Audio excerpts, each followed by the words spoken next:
In the name of Allah, who came in the person of Master Farad Muhammad, the one God to whom we forever give thanks and praise for raising up in our midst the black man and black woman of America, a divine leader, a divine teacher, and a righteous guide in the person of the most honorable Elijah Muhammad. And we forever thank Allah and His Messenger for preparing one, molding one, shaping one, and fashioning one for this very critical and crucial hour in which we have now arrived. Minister Louis Farrakhan, whom we have with us tonight, in their names I greet you with the greeting words of peace. Assalamu alaikum. I know we are all very happy and very anxious to hear from our beloved brother Minister Farrakhan the divine reminder that is in our midst. Said that he wanted to come and spend some time with us and impart with us some words of instruction, some words of inspiration, and words of information. So I won't prolong it any longer, because at some point I believe he will be leaving this evening and we'll have to be headed to the airport with him. But I want to at this time bring before you our beloved brother minister, the national spokesman and international spokesman for our beloved leader and teacher, the Honorable Elijah Muhammad, the reminder in our midst, Minister Farrakhan.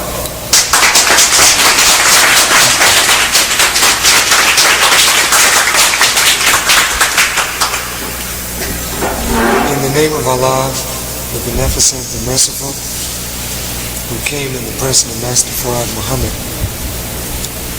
to whom we give praise and thanks for our beloved leader and teacher, the messenger of Allah, the most honorable Elijah Muhammad. First, I hope that you will pardon the condition of the voice. We've been blasted every day for about the last 7 days, and unfortunately you're getting the remains. But I'm very happy to be in your midst. And thank you, Dr. Rashidin.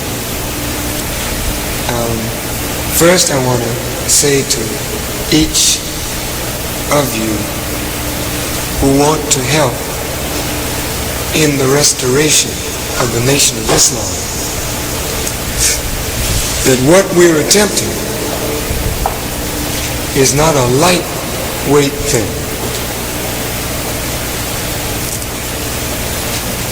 What we are attempting demands courage, strength, determination,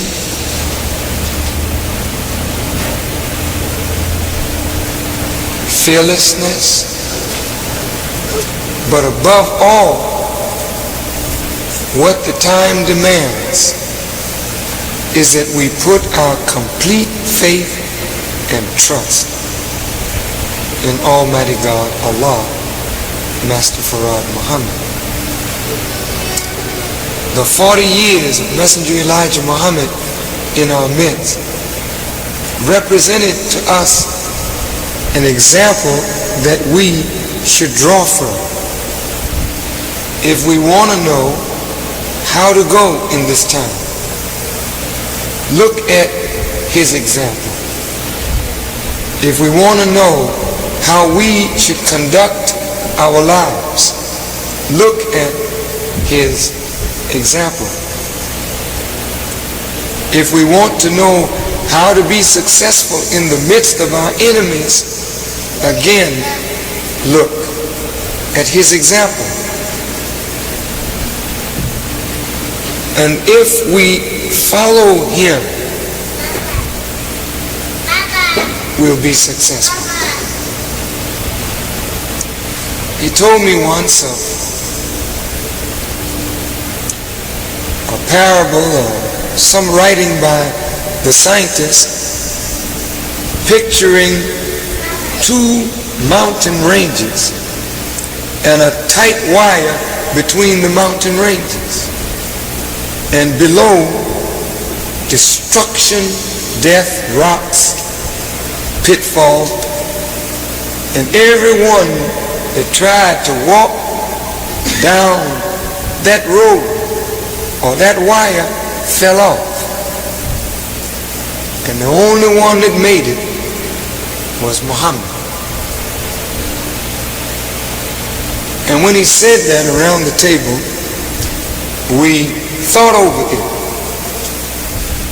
If the scientists saw only Muhammad walking that tightrope, getting through and not falling into the pitfalls represented by the great valley between these mountains,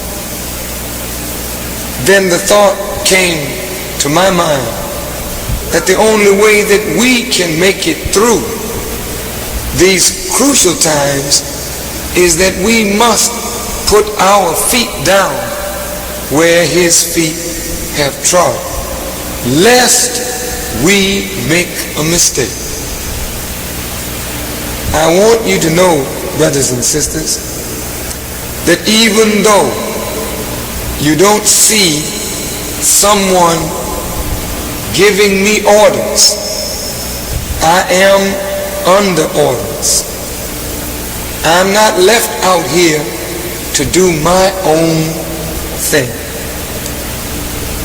I want you to know that there is nothing or no one that can encourage me, by Allah's help, to deviate from that which the Messenger of Allah has given us for our salvation today.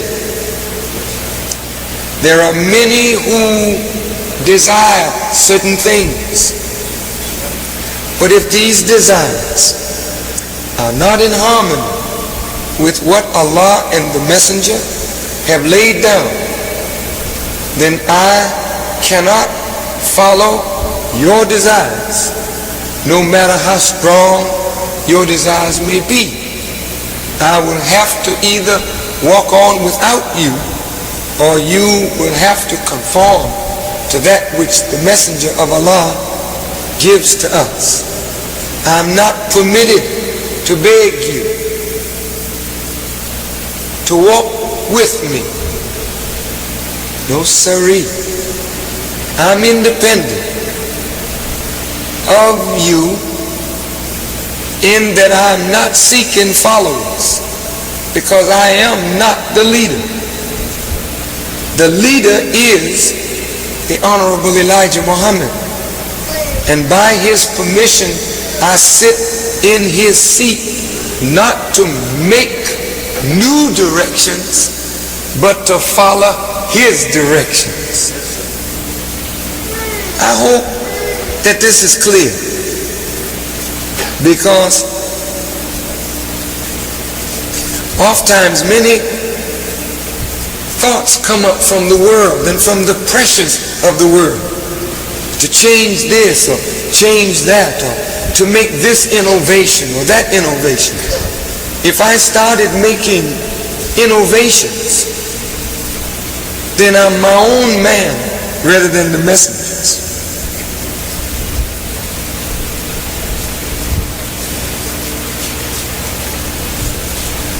The study group concept, I want to go over that with you.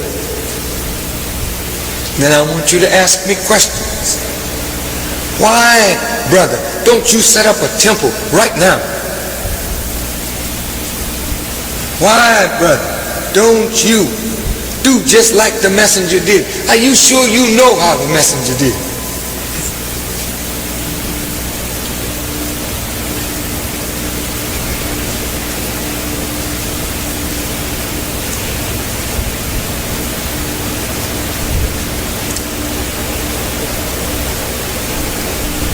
John the Baptist baptized the people in the river Jordan, but he admonished them that one greater was coming behind him who would baptize with fire. The reason that the nation fell is because we never were really baptized into the wisdom of the Honorable Elijah Muhammad. We were baptized into personality worship.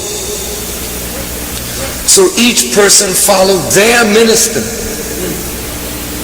I'm with Farrakhan. Well, I'm with Kareem. Or I'm with Hassan. Or I'm with this. I'm with that. That's foolishness. We are with one man, the messenger of Allah. Well now, listen, if you went to school and you took a course and the time of testing came and you failed your final examination, don't you have to repeat the course? That's what I thought.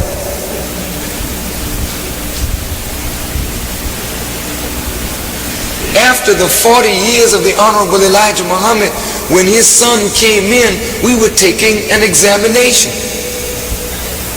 on the assignment given by Master Farad Muhammad to his messenger. And 99% of us did not pass the examination. So what must be done? We can't pass you on to the second grade. We have to go back over the course that we flunked. We can do it quickly because it was only little things that we missed, but we got to go back over the course again. So many of us in our vanity think that when we read Message to the Black Man once, we know the messenger's teachings. But in reality, the messenger said, you have to look at my word from above, from beneath, from the left, from the right, and then maybe you might understand. This being true, why establish a temple with a lot of chiefs and no Indians? Why establish a house where there's so much exercise of authority and no one seems to really know what the messenger wants and be truly committed not only to his teaching but to his law? We just can't mess up people's lives anymore. I don't want to see the people messed over. I don't want to see their lives ruined by those of us teaching our way of understanding rather than his way of understanding. After all, the people are not coming forward to follow you nor me. They're coming forward to follow the man that God raised up. And that is the Honorable Elijah Muhammad. So shouldn't we know the man that we say we believe in? How are you going to know, sister, if your husband deviates? If you don't study what is the criterion for deviation, to judge deviation? How are you going to know, brother, if I deviate? If you don't study the criterion for deviation, which is the word of the messenger, the program of the messenger, the law of the messenger, the sayings of the messenger. It is not that we are blind unless we just want to be blind. But the messenger has left hundreds of thousands and millions of words that tell us his whole mind for these 40 years. So there's no reason for us to stumble, fall, make a mistake. Why don't you want to study? Because you're lazy. Why don't you want to study? You want somebody to do your studying for you. Why don't you want to study? You don't want the responsibility of seeking and finding answers on your own. You always want somebody else to give you answers so you can blame somebody else when your whole your life, your personal problems go to hell. Then you want to say, well, if I hadn't followed this, if I hadn't obeyed that. No. You're not going to blame me for your madness. You're going to blame yourself today for your madness, because I'm putting the book in your hand and I'm directing you to study the book. After we get the book, we're going into the lessons and we're going to understand what our messenger was all about. Then if we are baptized in the wisdom of the messenger, then I won't have no jive time, crooked soldier standing up trying to train men and don't know the training procedure. You hear what I'm saying? Listen good now. We don't want the devil's way. So you've been in the army. So what? The army was to train up soldiers for the devil, not for God. The principles may be the same, but the methodology is different. The approach is different.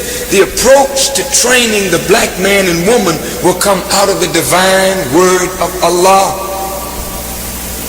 So I don't want to give you my words, because you're not my servant.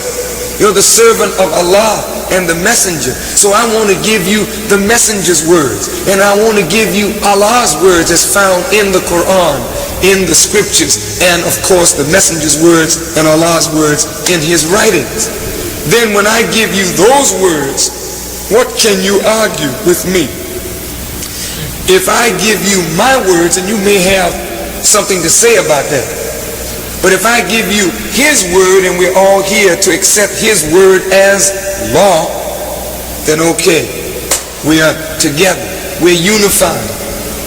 Then love and cohesion is among us. So if a school is going to come back,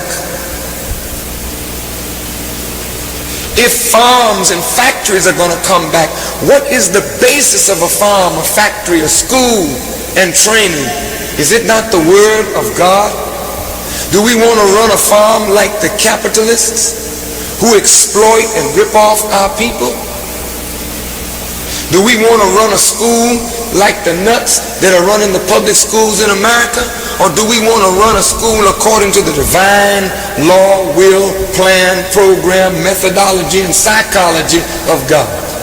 How are you going to run it like that unless you're baptized in that through a careful study of the words and teachings of the Honorable Elijah Muhammad?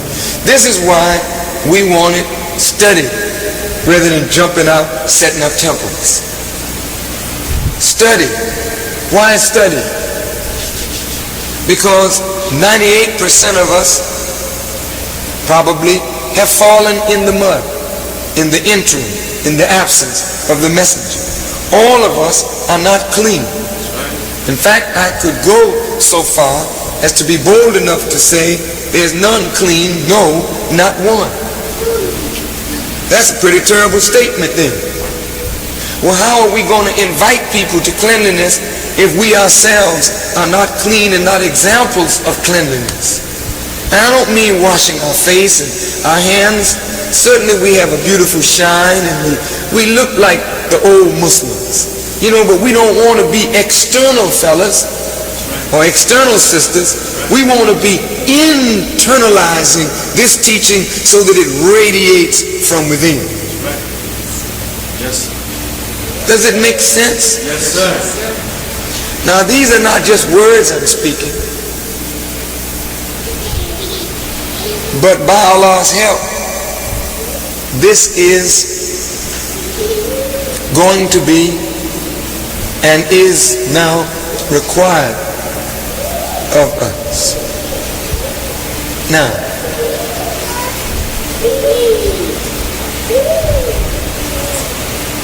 every time you hear the babies, you know, happy in their lack of knowledge of the world and what it's about, it reminds us of our responsibility to make a better world for them to grow up in. So I will close by saying that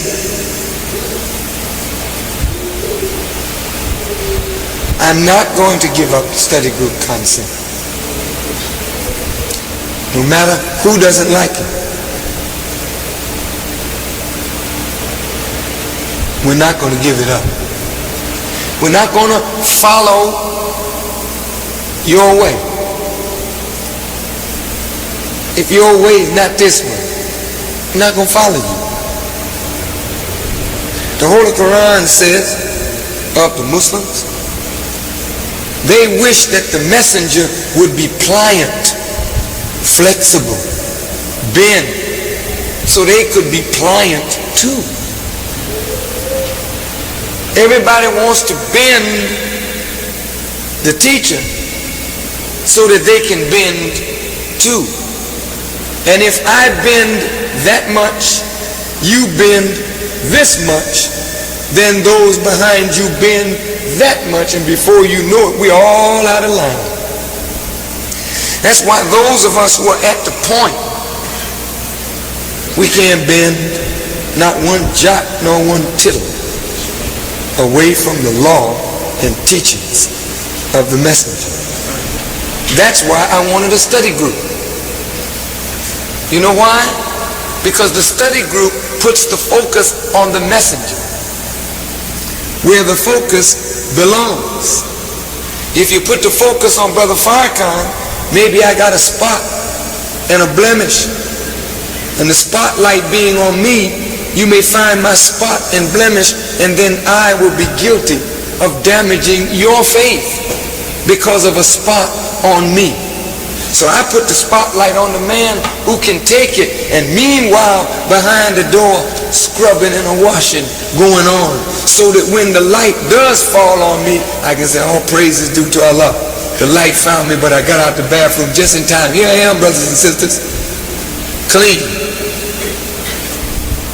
You understand? Yes, sir. So I don't want the spotlight on you. I didn't want you to take the heat of our stumble and fall in the mud. Since the messenger is the leader, is the teacher, is the guide, and is the example, why not focus on the example so we can see our example, then wash ourselves and clean ourselves up according to the example, so that when the light finally falls on us, we can come out of the darkness into the light, clean, ready, sharp, and the world will say, there they are. They once were dead, now they're alive. They once were lost, but now they're found. Truly God is among them. Yes, sir. That's the reason I didn't want to set up a temple, because a temple puts the focus on a minister. The temple puts the focus on some authority figure. And as long as the temple puts a focus on that authority figure, then that person's life is under the microscope of the people's eyes. I don't want the people to deal with the weaknesses of Farrakhan and the weaknesses of Rashideen and others. I want the people to deal with their own weaknesses by focusing on the messenger and starting to clean themselves up, so that when the spotlight does fall upon us, I say again, we'll be clean examples for the people out there who are tired of people preaching one thing and doing another. And we'll get hurt playing that kind of game with the people. They don't want that no more.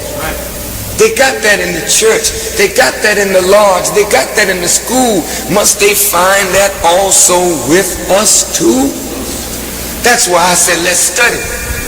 And if we study and put the focus on the messenger's character, then the messenger becomes Farrakhan.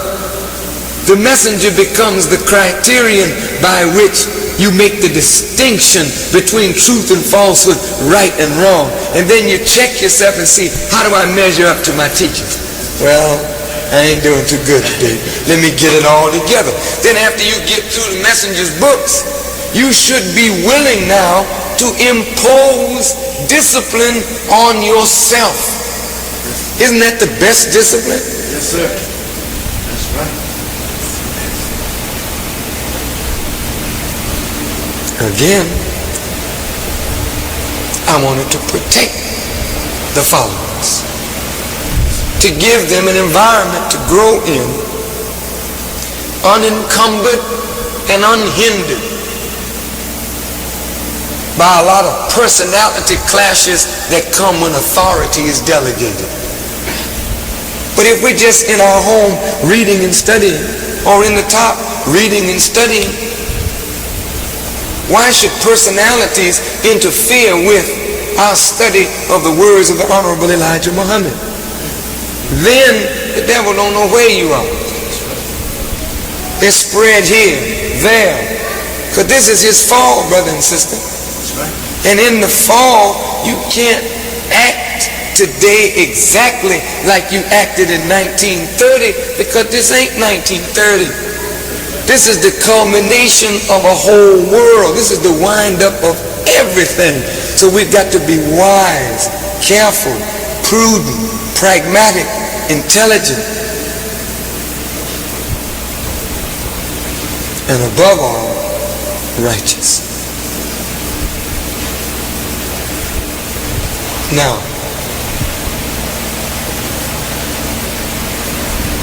that's the main reason for study discussion groups.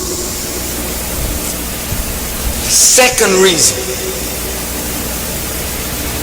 I don't know what number it would be, but look, you know, we wanted to create an atmosphere where men and women are unafraid to speak what they feel concerning the messenger's teaching and work.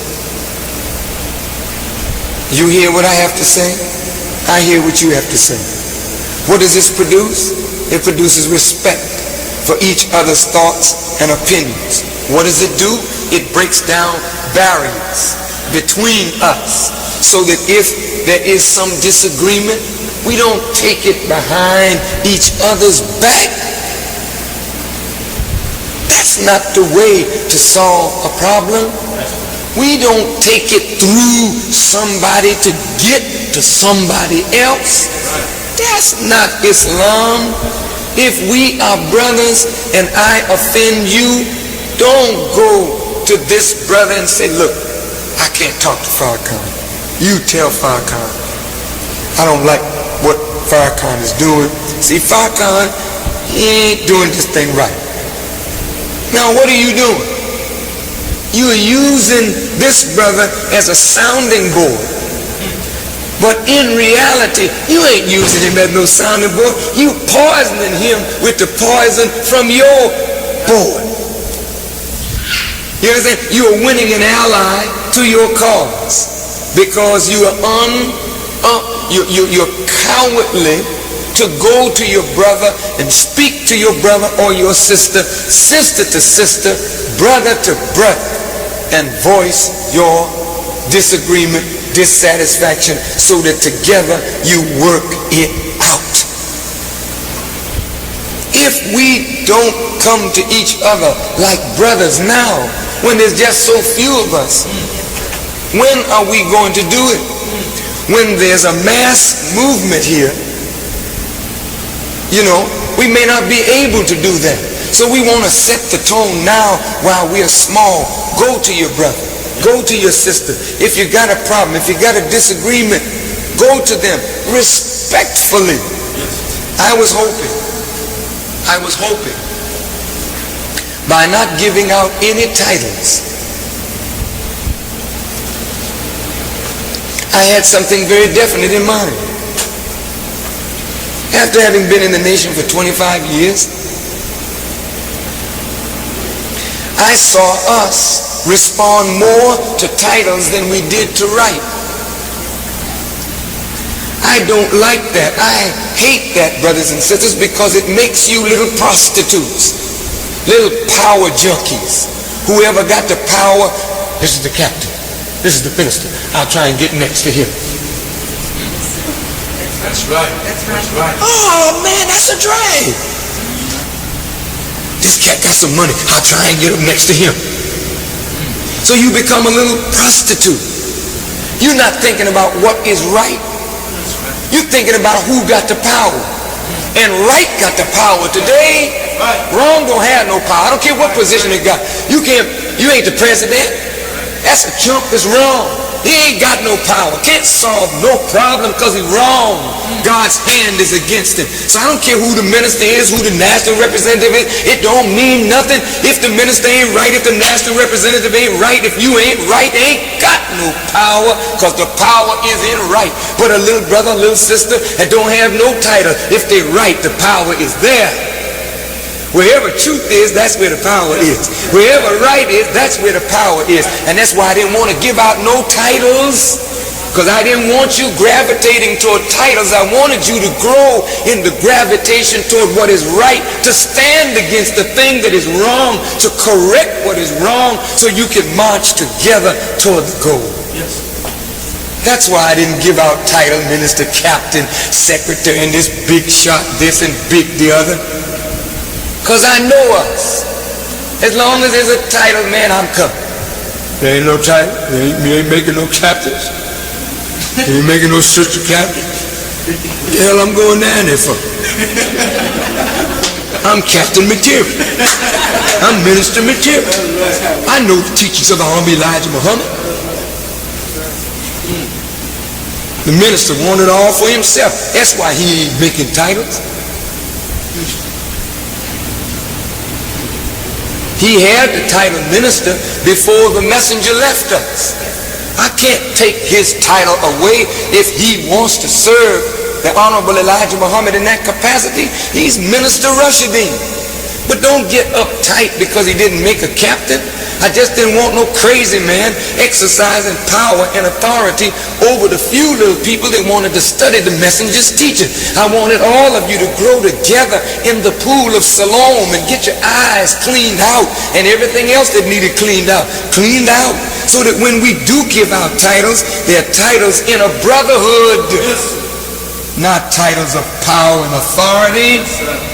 But I am the national representative in a brotherhood. That's my function in the brotherhood. That's not because I'm a big shot. That's my brotherly work for the brotherhood. That's what I wanted you to see, that the biggest title is not minister, captain, and secretary. As I said yesterday, the biggest title is brother. Sister, if you can be that to one another, then you'll be a good brother minister, a good brother captain, a good brother secretary. But first I want you to be a good brother to one another. Yes. That's why I wanted us studying. Does it make sense? Yes, sir.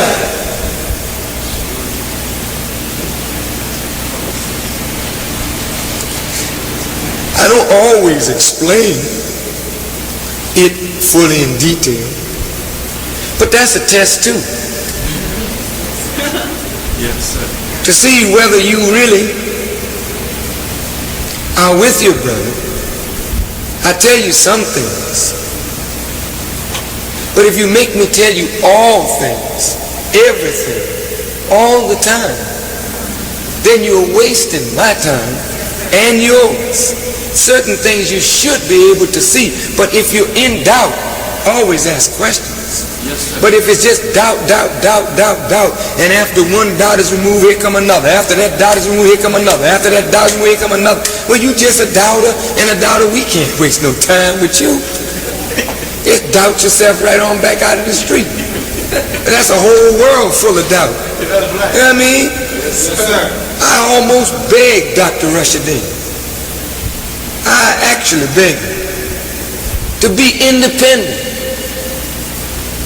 Not to act like he needs the people. I don't act like I need anybody. No, sir. Because I don't. What I need, I got. That's Master Farrakhan Muhammad and his messenger. I'm just here to hold up a light. And if you come, then I got need of you. But if you were there waiting for me to prove myself to you, then stay where you are. I ain't coming for you. That's my position. I'll never beg you, because you're not worth begging. Hell no. You got to work out your own salvation. I got to work out mine. I ain't begging you to walk behind me to help me in the work of Honorable Elijah Muhammad. That's something you got to come to. Whosoever will let him come. But if I got to beg you, oh brother, would you please help me in this great work? And then every time you get a little bruise, rub it, oh brother, oh sister, come on now. Hell no, there's something better in the street waiting to come forward if we just get rid of the dead weight that don't want to work. Right. Always got some little argument to raise. Brother, we don't have time for pettiness. That's right. And I say that not from a pompous, ugly, proud, arrogant position, because that's not me. But I'm saying it from the position of strength, of a belief and trust in the God. And the Honorable Elijah Muhammad never begged one of us. How many of you that knew the messenger ever found him begging somebody to be his minister or help him? He was too glad to see you go if you wanted to go. Because he knew the minute you left, somebody better was coming. And don't you ever think that there ain't somebody better. Right. I may be good, but there's always somebody better. And he may be better, but there's somebody out there still best. Since the messenger said the best are in the street, then every time you hold on to one that you think is so good, you may be blocking one better from coming. So if they don't want this, then we don't want them. If they don't want right, then we don't have them. We're not taking up space here. We want right. We're not for nationalism outside of righteousness. That's not the nation. The nation of Islam is founded on a belief in the God, a belief in the messenger, a belief in that which Allah revealed to the messenger and that which he revealed to the prophets before the messenger. The nation of Islam is founded on prayer to the divine being, then charity in the cause of that which you believe. Then the Quran said, these it is that are on the right course, and these it is that are successful. If we don't want to pray, if we say, well, I'm with you in your nationalist endeavor, but I ain't for no religion. I ain't for the God. But we understand that. We grow into that. But let us be honest. Don't fake belief. It's better to say, look, I ain't for religion. And I'm just trying to get myself together. I like what y'all doing in unity, but I don't have no desire for the religion because I've had a bad experience with religion. We can understand that because we all have had bad experiences with religion, especially in the last 3.5 years. Yes, sir. So we know your feeling. Yes, sir. We know how religion can mess up your mind, twist you, and get you so blind you don't even ask questions no more because it comes from God. And we don't want to get in no crazy bag. We want to continue to ask questions though it come from God so we can grow in the understanding of God's way. Am I making any sense to you? Yes, sir. All right. And I think that kind of sort of explains why we want it steady group. Now, will you have temples again? Yes, sir. Yes, ma'am. We will.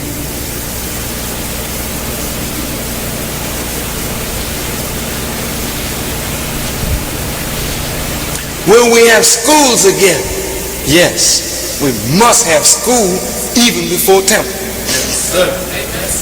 Because the school should be the temple.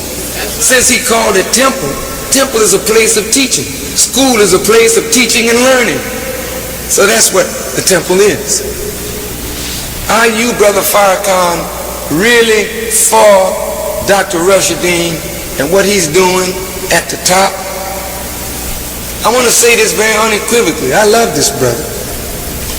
And I'm grateful to Allah for his stand for the messenger. That doesn't mean that I believe he's perfect, because I know he's not. But I'm going to work with him As long as I see him standing for Allah and the messenger, for the rise of the black man, I'm going to try and work with him to correct anything about him that may be deficient. But some of you would love to see a man or somebody that you have disapproval of get thrown away. But you can't replace the man. I was a young minister at one time. Still a young minister. And I made some mistakes. Honest to goodness. They weren't moral. I lived clean to the law. But I was ignorant. And I mishandled authority. And I drove 40 people out of the temple in Boston. And you don't have 40 people in this room. I drove out 40. That's a whole temple. They was writing the messenger complaining on this terrible minister. He ain't this, he ain't the other, he ain't this, he ain't the other. The messenger sent for me. This is the God's truth. He looked at his little foolish minister and he saw that I was sincere, but my mistakes were made through ignorance. He didn't tell me not to go back and do my job. He told me, go on back to my post. Now, if the messenger had thrown me away then, I might not have been the national representative today and a strong defender of the faith, but he saw in me something that outweighed the little negative thing that was also in me. So he began to pull on the good so that he could eliminate that negative. You know that old song, accentuate the positive and eliminate the negative and don't mess with Mr. In Between? That's some heavy stuff. Well, he did that to me. That's why I'm here today. Now, do you want me to follow your displeasure or dissatisfaction or grievance, or do you want me to follow the guidance of the messenger? Here's one man that got enough in him by God's help, he could absolutely save California from the terrible chastisement that she's coming into. I don't say he can save California, he can save some blacks in California because of his articulation of the divine word of Allah. He's a strong man. Yes, he is. And he's a warrior for Allah and the messenger. And the devil fears this brother and would love to see him destroyed, but he ain't gonna come and do it now himself. He want to see, can he get us to do it from within? So he will absolutely exaggerate weakness or highlight weakness so that you begin to focus on weakness instead of balancing weakness against strength. And that's what the messenger did with Brother Farrakhan. He balanced my weakness against my strength. And he said, I think that this brother will do all right. He may lose 40 today, but he'll get 400,000 for me tomorrow or 400 million for me the day after. And I'm on the case now. Because he had mercy on me with the loss of 40, I'm after 4,400,000,000. And this brother, by Allah's help, I hope, will be right at my side going after them 4,400,000,000, and you too. That's our job. So, yes, I'm with Brother Rashidun.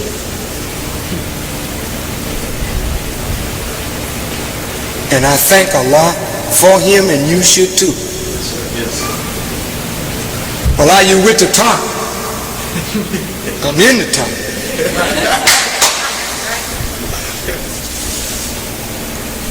But this ain't the temple. Why ain't it? What is a temple? but a place where teaching is given. Isn't teaching given here? Yes, sir. Yeah, but it ain't Islam. What is Islam?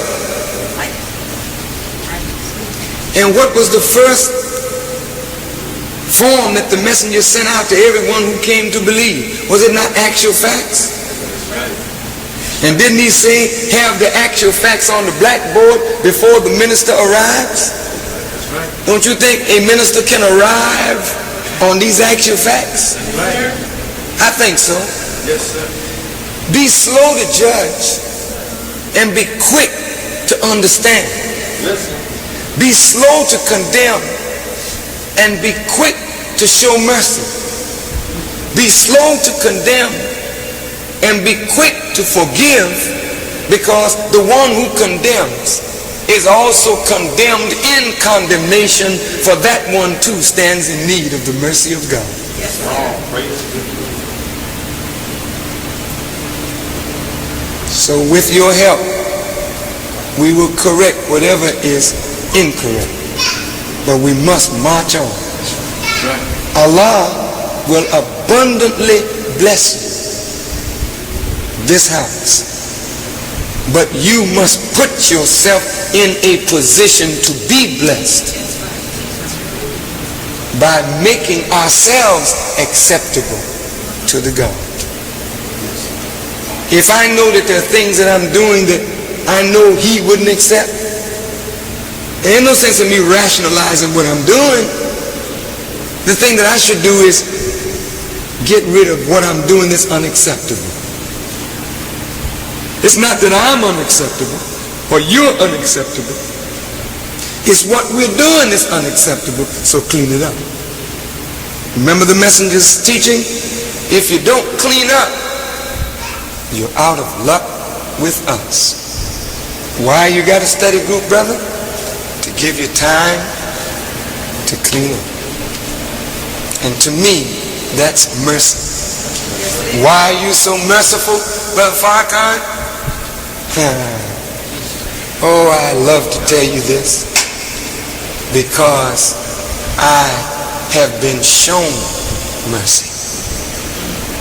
If it were not for the mercy of God, I wouldn't be here. I was a goner, brothers and sisters. I was out there in the world, and I was doing the worldly things. I'm not going to tell you that I was holy and righteous through the night. But I was not holy, nor was I righteous through the night.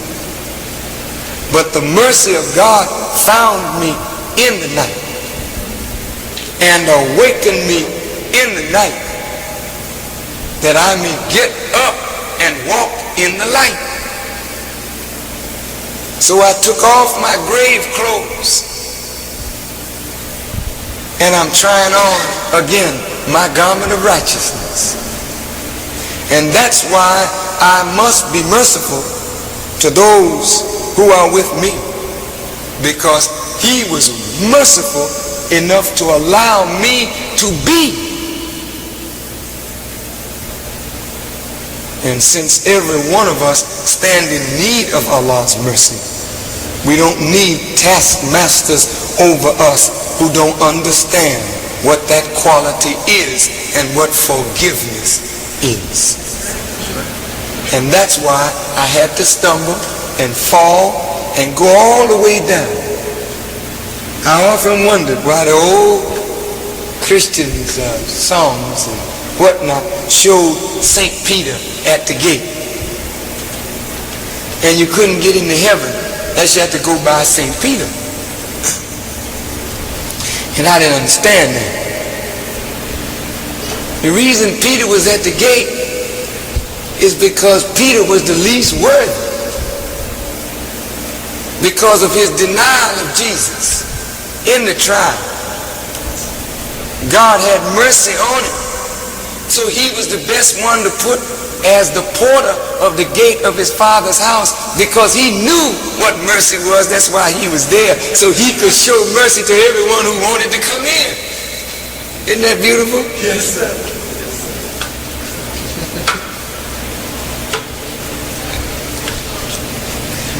One last parable. See, once I get started, looks like my voice clears up.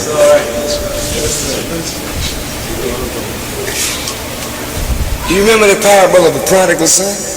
Yes, sir. You know, the prodigal son was way outcast. Excuse the expression. Took his substance, left his father's house, squandered all his stuff, went into a strange country, tried to join himself on to be a citizen in a strange country. Then they had him husking corn, feeding swine. He fell all the way down. Then he came to himself and remembered his father's house and said, I think I will arise and go to my father. It's a beautiful picture. Yes. And the messenger quoted it in his last speech to us. You remember? Yes, sir. And the father saw the son a long way off and he ran to the son, and the son fell down and said, Father, I have sinned. Notice his first words. I have sinned, Father, and I'm no longer worthy to be called thy son. See, he didn't come up proud and arrogant. He just came up saying, look, Dad, I ain't even worthy. And whatever you can do for me, just throw me around the house. Just let me get in there. Father took him on home, and much to his surprise, the father said to the other brothers, kill the fatted calf. Get the robe, get the ring, put it on his finger. Then they got hot. They were ready to rejoice that he was coming home until he put the ring on, till he put the robe on, till the father ordered the fatted calf killed for him.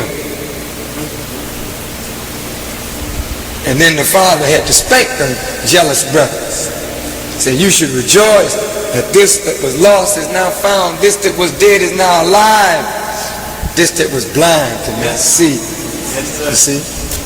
And that's a parable of me and you going astray from our Father's house.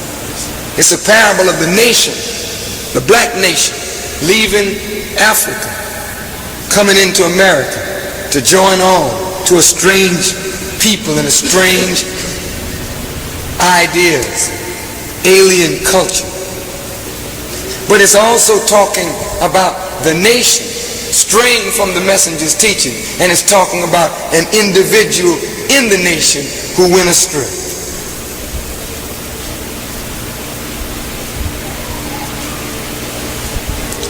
So prodigal sons and daughters, let's come on home and get the ring on, get the robe on.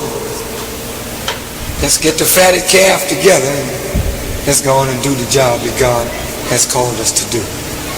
Thank you for listening. Assalamu alaikum. Now, are there any questions that I might answer from you, for you? I'll do my best if I can. Yes, sister. Question that I have to ask you, and I think you said something to the effect, maybe, is that are we going to, you said a few minutes ago, if I can repeat, like people are disappointed, like people are disappointed that they, in the religions and all the different things, and I think I've said to some of the sisters, some of the people that we listen, like we're listening to you now, we go over this in the last, as I said, I've been listening to it for 30 years or more, let's say, and we continually going over it and over it. I mean, I'm wondering myself as to when are we going to really take this teaching, and it's all good, goodness knows I love it all, but when are we going to really use it, and why do we have to continually falling, like you said, and over and again, teaching this? I'm just wondering, when are we going to really, come together? I know you can't answer me when.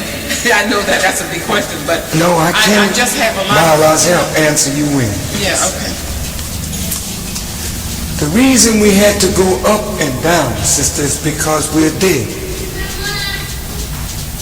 And the prophets had us just right. If it were an easy job, the prophets wouldn't have predicted or style us in the scripture as being a dead people. And when you go to talk to somebody dead, you have to say it over, over, and over. And you think the dead man got it and is going to get up, and you go back, he's laid back down in the grave again. It took the master grip, as the old Masonic order teaches, to raise that man up from the dead. What I'm suggesting to you is we are at the end of teaching. Brother referred to me in the opening as a divine reminder. My duty is to bring to the remembrance of the people for the final time what a divine messenger has taught. And I'm going to say this for the final time, just to remind you. What you do with the reminder is entirely up to you. But right behind the reminder is coming destruction.